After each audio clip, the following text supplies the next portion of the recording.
That's a heck of a start to our program. On to our next talent. Please welcome to the stage, Addison Walker.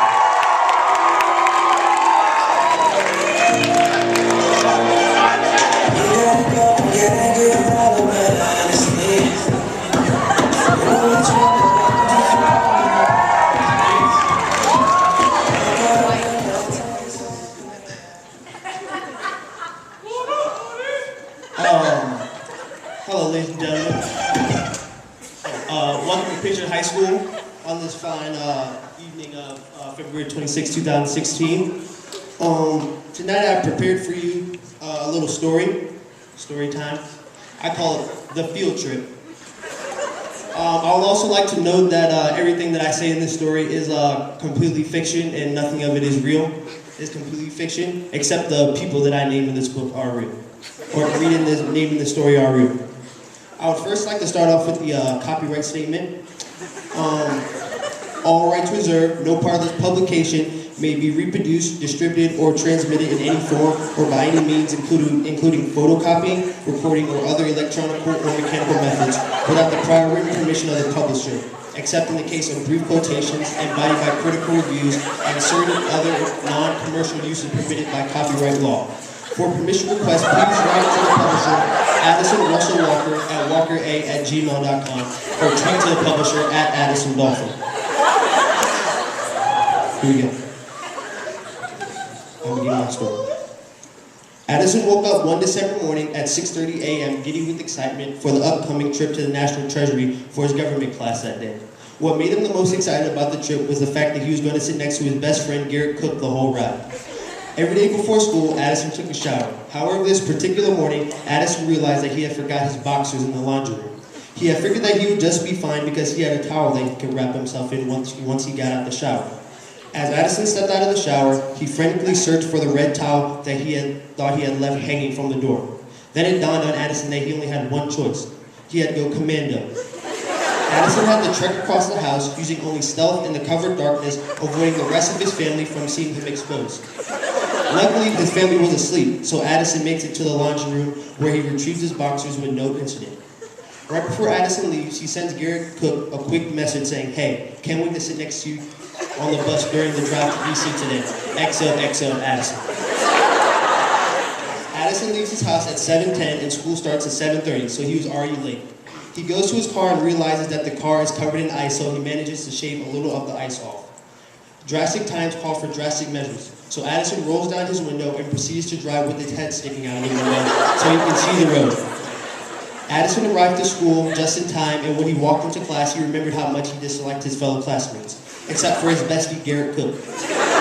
He went to sit down at his table, only to find that this girl, Madeline, who was a huge Justin Bieber fan and wore the same outfit to school every day, staring at him. Weird, Addison thought. To his left, he saw another classmate, Michael Bridgman, who was a long-haired redhead and into heavy rock. He had earphones that usually blared music so loud that Addison couldn't even hear himself think. Addison looked across the desk to his best friend, Garrett Cook, and asked him, "Hey, Garrett, you get my text this morning?" Garrett replied, "Oh yeah, I did." And Addison asked, "Sure, you can sit next to me on the bus, as long as you keep your personal space and don't fall asleep on my shoulder like you always do." "Oh, I won't, don't worry," knowing very well that Addison had every intention to fall asleep the minute they stepped onto the bus. As they started to seat themselves on the bus, Addison noticed that the bus was full and there were no open seats for him and Garrett to sit next to each other. Of course, the only seats open were next to Michael and Madeline. Addison and Garrett looked at each other horrified. Determined to work something out, Addison walked up to Michael and said, "Hey, Michael, do you mind sitting next to Madeline?" Michael, with his earphones still in, continued to listen to music. "All right, yeah, I was just joking with that last question anyway, Addison." So Addison and Garrett decided to take their seats. Addison sat next to Michael, and Garrett sat next to Madeline. As the bus started on Interstate 66, Addison overheard on the bus radio, 816-wheeler accident, all lanes shut down. Everybody on the bus yelled out in frustration. As Addison sat in traffic, he looked over to Michael, who was playing Clash of Clans, and said, "Cool game, you play this often?" Michael responded, "Get off me, bro." "Yes, sir," Addison replied. Finally, after 4 long hours in traffic, they finally made it to the National Treasury. The class stepped off the bus, and Addison immediately found Garrett and gave him a hug as tears started streaming from his eyes. And he said to Garrett, "It has been too long, my friend." Garrett looked at Addison in confusion and said, "Oh, okay, thanks." Once they were inside the National Treasury, Addison and Garrett immediately started looking for the free money. The tour guide took the class to where they were able to see the money being printed. Garrett and Addison looked at each other, knowing that this was their opportunity to take some free cash before they went off to college in the fall.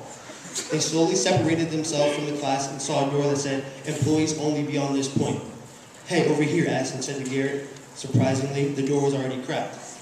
When they opened the door, they saw packages of $100 bills on the floor. Garrett turned to Addison and said, "Yes, sir, let's go." Addison responded, "Shh, low-key though." They stuffed as much cash as they could into their bags and walked out of the room like nothing had ever happened. Once they caught back up with their classmates, the tour was almost over and the guide was walking them to the exit. Addison and Garrett approached the exit and they noticed there was a security checkpoint. They looked at each other simultaneously and said, "Bro, what do we do?" Addison replied, "Okay, stay calm. I've seen this in movies before. It always works out." As the two approached the security checkpoint, Garrett noticed an opening to the right of the checkpoint. "Over here," he told Addison. "Yes, sir," Addison responded in excitement. The two boys slipped through the exit without having been noticed, for now. As Addison and Garrett started walking toward their class, bags stuffed with dinero, a police officer was coming towards them. "Excuse me, can I see what's in your bag?" said the officer. "No, sir," said Garrett, and took off running. Addison had no choice but to follow suit. Addison and Garrett looked back as they saw the officer calling for reinforcement. They immediately jumped into the taxi and told the taxi, "Southeast DC, please." Once they arrived, Addison and Garrett immediately knew that they were a long way from home. There was a lot of police activity around the city due to their recent incident at the National Treasury. "We need to hide, bro," said Garrett. "Retweet," said Addison. The two boys walked to the corner pharmacy and purchased mustaches and a 24-pack of Capri Suns. As they were about to leave the store, Addison stopped and said, "Whoa, wait. Whoa, wait a minute. Let's be rabbis." Good idea, Garrett commented. Garrett and Addison walked out of the store, looked at each other, noticing that they had been nothing like their previous selves. "I feel like a new man," said Garrett. "New man, new life," said Addison. "Let's go find something to do," Garrett responded. To this day, Addison and Garrett currently reside in Southeast DC, somewhere with $1 million each, and still haven't been found. Thank you very much, ladies and gentlemen. That was my story. Thank you very much.